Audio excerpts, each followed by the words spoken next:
குடியிருப்பு பகுதிகளுக்கு மத்தியில் மீன் லாரி பேட்டை அமைக்க எதிர்ப்பு தெரிவித்து பொதுமக்கள் நாகர்கோவில் கலெக்டரிடம் மனு அளித்தனர். கன்னியாகுமரி மாவட்டம் உண்ணாமலைக்கடை பேரூராட்சி மற்றும் வாழ்வச்ச கோஷ்டம் பேரூராட்சிக்குட்பட்ட ஊர் பொதுமக்கள் குமரி மாவட்ட ஆட்சியரை சந்தித்து மனு அளிக்க வந்திருந்தனர். நாங்கள் சீராயன்குழி சந்திப்பு உண்ணாமலைக்கடை பேரூராட்சி மற்றும் வாழ்வச்ச கோஷ்டம் பேரூராட்சிக்குட்பட்ட ஊர் பொதுமக்கள் ஆகும். எங்கள் ஊரை மையப்பகுதியாக கொண்டு சுமார் 50 மீட்டர் சுற்று வட்டாரத்திற்குள் புனித அந்தோணியார் கத்தோலிக்க தேவாலயம், இசக்கி அம்மன் இந்து கோவில், மேற்குபுறம் CSA தேவாலயம், பெந்தகோஸ்தே கிறிஸ்தவ சபை, முஸ்லிம் பள்ளி, அரசு சிறு குழந்தைகள் பாடசாலை ஆகியவை உள்ள நெருங்கிய வசிப்பிடமாகும். குடியிருப்பு உள்ள ஊர் பகுதியாகும். எங்கள் ஊரின் மையப்பகுதியில் குழித்துறை நகராட்சி பகுதியில் செயல்பட்டு வந்த தினசரி மீன் கமிஷன் கடை ஏற்கனவே அழுகிய மீனை விற்று துர்நாற்றம் வீசியதாலும் பொதுமக்களுக்கு சுகாதாரக்கேடு ஏற்பட்டதாலும் அங்கிருந்து அப்புறப்படுத்தப்பட்ட மீன் கமிஷன் கடையை மேற்படி எங்கள் ஊரில் மையப்பகுதியில் அமைப்பதற்காக முயற்சிகள் மேற்கொண்டு வருவதை தெரிந்தோம்.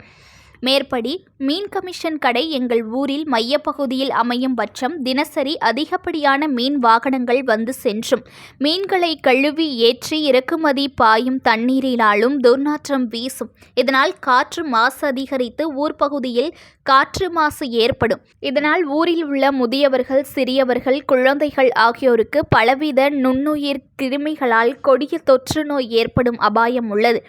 மேற்படி மீன் கமிஷன் கடை அமைக்க குழித்துறை நகராட்சி பகுதியில் தேவையான ஒதுக்குப்புற அரசு நிலம் இருந்தும் அந்த இடங்களில் அமைக்காமல் எங்கள் ஊரில் அமைப்பதற்காக வேண்டிய சில அரசியல் சிபாரிசுகளின் அடிப்படையில் கெட்ட உள்நோக்கத்துடன் அமைதியான எங்கள் ஊரில் பிரச்சனை ஏற்படுத்த வேண்டும் என்ற தீய எண்ணத்துடன் ஒரு சிலரின் சுய லாபத்திற்காக வியாபார கண்ணோட்டத்தில் எங்கள் ஊரின் மையப்பகுதியில் மேற்படி செயல்களை செய்ய இருக்கிறார்கள்.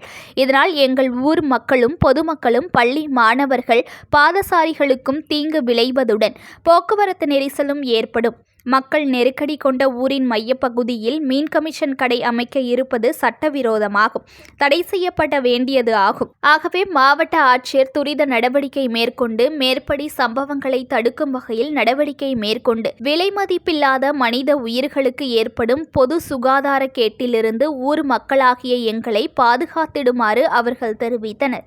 ஊர் பொதுமக்களுக்கு ஆதரவாக உண்ணாமலை பேரூராட்சி தலைவி பமலா, வாழ்வச்ச கோஷ்டம் பேரூராட்சி தலைவர் ஜான் டென்சிங், கப்பியறை பேரூராட்சி தலைவர் மற்றும் மனிதநேய மக்கள் கட்சி மற்றும் தமிழ்நாடு முஸ்லிம் முன்னேற்ற கழகம் மாநில பிரதிநிதி காதர் மைதீன், மாவட்ட செயலாளர் அபுபக்கர் சித்திக், மாவட்ட பொருளாளர் அக்பர், நகர பொறுப்பாளர் ஷேக் சக்ரீர் உட்பட பொதுமக்கள் சுமார் 100க்கும் அதிகமானோர் மாவட்ட ஆட்சியரை சந்தித்து மனு அளிக்க வந்திருந்தனர்.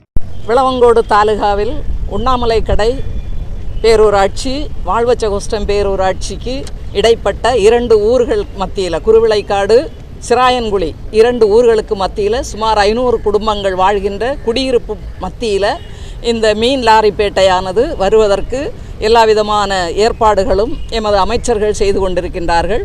ஆனால் மக்களிடத்தில் எந்த கருத்து கேட்புமோ, எந்த விதமான இடத்தில் வந்து எந்த விதமான பார்வையும் இடாமல், எந்த கருத்துக்கும் உட்படாமல் அவர்கள் நாங்கள் மனு கொடுக்க சென்ற போதும் எங்களுடைய மனுவை நிராகரித்து கையில் ஏற்றுக்கொள்ளாமல் எங்களை மரியாதை இல்லாமல் திட்டி எங்களை அனுப்பி வைத்தார்கள். நாங்கள் அதற்கு பிறகு இங்கே மாவட்ட ஆட்சியர் அவரிடத்தில் வந்து மனு கொடுத்திருக்கிறோம். அவர்களும் 1 வாரத்திற்குள்ளால் ஏடி அவர்களை அனுப்பி 1 வாரத்திற்குள் அந்த இடத்தில் பார்வையிட்டு எங்களுக்கு பதில் தருவதாக சொல்லி இருந்தார்கள். ஆனால் இதுவரையிலும் எந்த பதிலும் எங்களுக்கு தரவில்லை. ஆனால் நாங்கள் மிகவும் அலைந்து கொண்டு மிகவும் வருத்தத்தோடு எங்களுடைய மக்கள் வெகுவாக பாதிக்கப்படுவதை நாங்கள் ஒருபோதும் அனுமதிக்க மாட்டோம் என்பதை நாங்கள் வன்மையாக உறுதியாக இதில் கூறிக்கொள்கிறோம். இந்த மீன் கமிஷன் கடையினால் எங்கள் கிட்டங்கி